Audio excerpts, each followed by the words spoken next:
Hello everyone! Let me welcome you to our talk about machine learning in spatial recognition. My name is Martina Bekrova and I am machine learning engineer in Melown Technologies. Our company is part of Hexagon and have years of experiences in 3D mesh reconstruction from aerial data.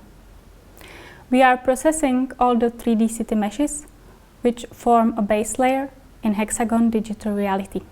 Me and my team are responsible for all the machine learning involved in the process of 3D mesh reconstruction and extraction of additional information. Some sort of artificial intelligence is now present in every algorithm or processing. In spatial recognition, there is many tasks in which machine learning can excel and allows us to go beyond the things which would be possible with classic algorithms.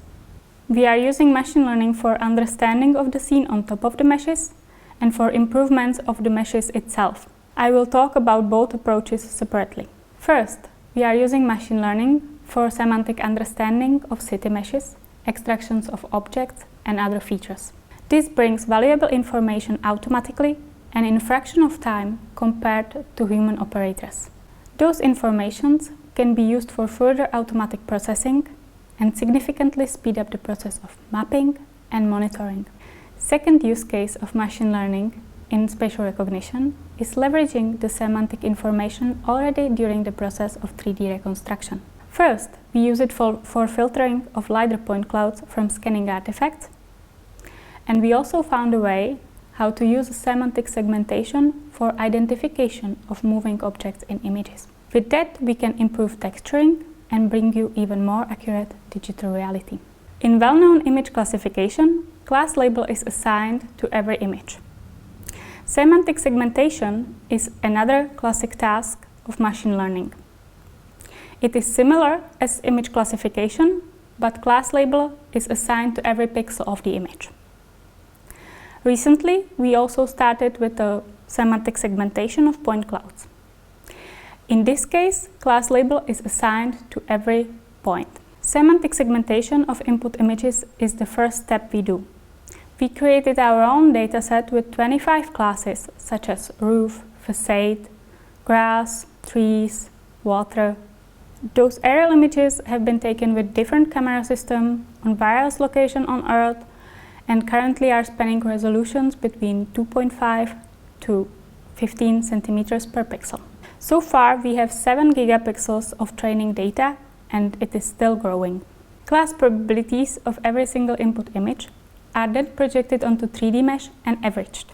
We are using the fact that every place in the mesh is seen from several views, and this is further improving the robustness of our predictions.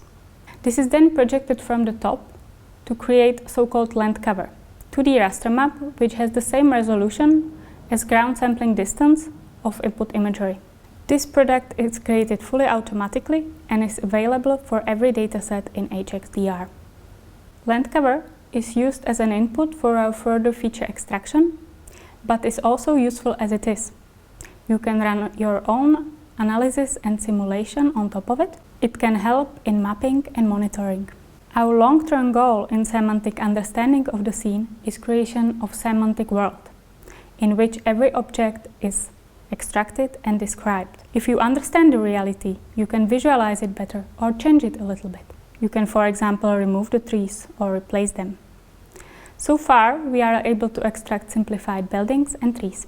Simplified buildings which we produce are fitting into category of LOD2 buildings. LOD is abbreviation for level of detail. LOD0 are footprints, LOD1 are footprints with height, and in LOD2, accurate shape of the roof is described. Every building is a set of roof primitives, which are described with only few parameters each.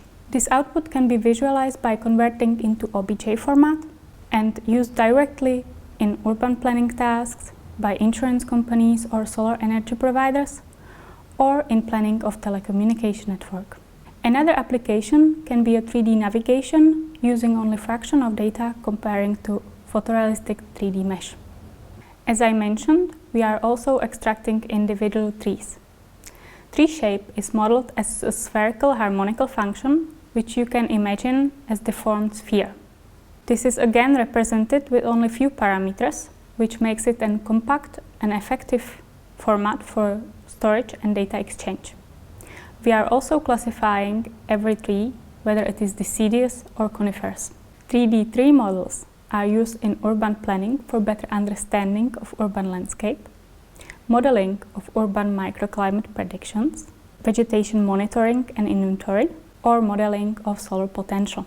I already described you how we are using machine learning in semantic understanding of the scene, and now let me tell you how it can be useful in 3D reconstruction process. LiDAR scanning is fast and accurate, but also brings some artifacts into the point cloud, which cause problems in the reconstruction. For example, when a car goes on the street during the scanning, in a point cloud, there is a group of points which doesn't look like a car, but only represent the motion.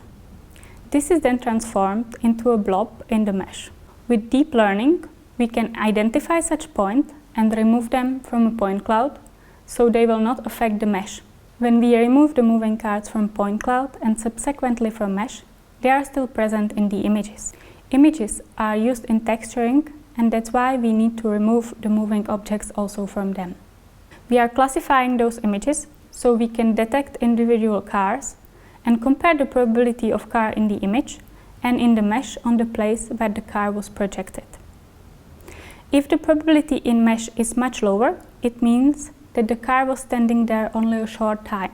Those cars can be then masked out and not used in texturing. Machine learning is a very powerful tool in spatial recognition.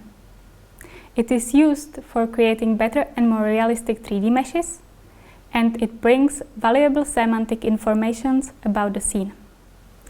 We hope that you will like our machine learning products and use them in your own applications, solving real-world problems.